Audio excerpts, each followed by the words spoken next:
Chapter 20 Treaty Broken. The peace treaty that the Prophet and Quraysh signed at Al-Hudaybiyah now seemed to greatly favor the Muslims. As a result, the Prophet and the believers were able to spread Islam without fearing repercussions from the Quraysh.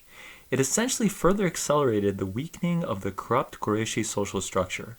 Furthermore, the peace agreement specified that tribes on the peninsula were permitted to make alliances with either the Muslims or the Quraysh, and in doing so, the allies would also be required to abide by the terms of the treaty.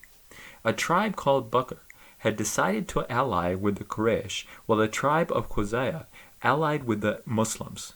Despite being aware of the peace treaty in effect, a leader from Bakr held hostility toward Khuzayah and decided to launch an unexpected, forceful attack against them at a water spring near Mecca. As the conflict progressed, the Khuzayah fell back into the sacred area of the Kaaba. Bloodshed in the sanctuary had very much been prohibited for centuries. Almost everyone on the peninsula recognized this restriction. Speaking to their leader, the Bakr clan said, "We have entered the consecrated area. Do not incur the displeasure of your God." Blinded by emotion, the leader of Bakr hotly exclaimed, "Today I have no God. Children of Bakr, take your revenge. I know that you steal in the consecrated area. Would you not take your revenge there?" Armed men from the clan of Bakr, as well as some joining them from the Quraysh, killed people of Khuzayah in front of the Kaaba.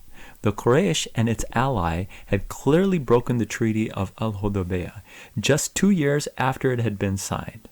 The Khuzayah sent forth a representative to convey the news to the Prophet in Medina. When the representative arrived at the mosque in Medina, he found the Prophet sitting with his friends and shared news of the events that had transpired in front of the Kaaba. The Prophet said to the representative, "You shall have our support." Shortly thereafter, a group from the wronged Khuzayah tribe arrived and shared more of the news, providing further confirmation to the Prophet that the Quraysh and its ally had indeed broken the treaty. When the consequences of what they had perpetrated sunk in, the Quraysh sent their leader, Abu Sufyan, to Medina with the goal of extending the duration of the treaty. How they expected him to get it done was anyone's guess. Abu Sufyan traveled from Mecca to Medina and decided to first approach his own daughter, who had married the Prophet just a few years ago.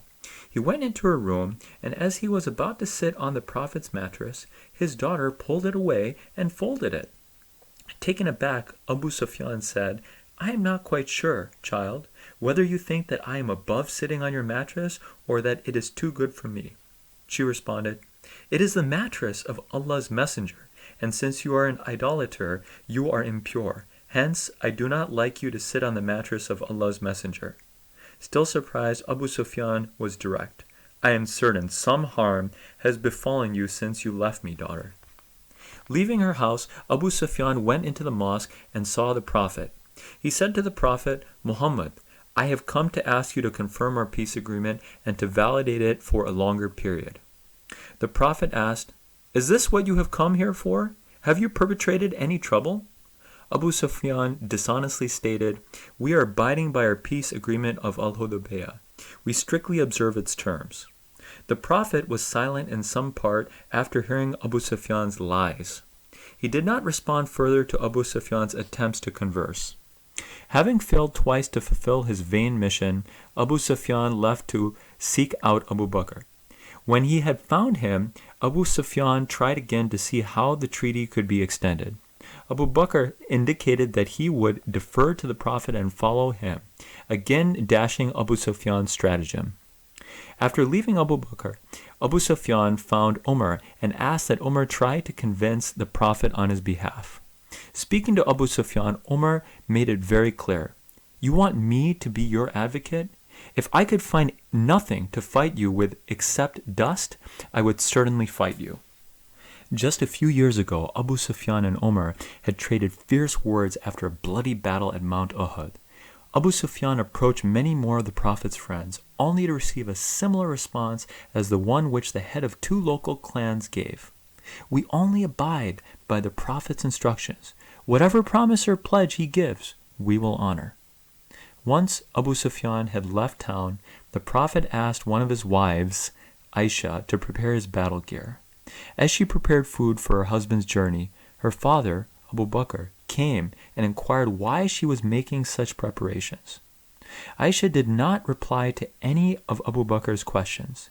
Given that the Prophet did not want to tip off the Quraysh or its allies as to what type of action the Muslims may take, only those closest to the messenger knew and were asked to not share unless explicitly authorized to do so. Prophet Muhammad, peace be upon him, then came in, and Abu Bakr asked him the same.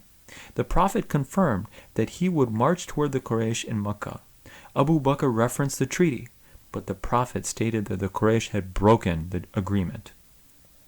With a desire to keep the element of surprise intact, the Prophet told the vast majority of the Muslim army to be prepared to set out. He did not want information to leak out to the opposition. The Prophet prayed that the safeguards they employed would be successful in not tipping off the Quraysh. "My Lord, let the Quraysh receive no news of us until we take them by surprise in their own land."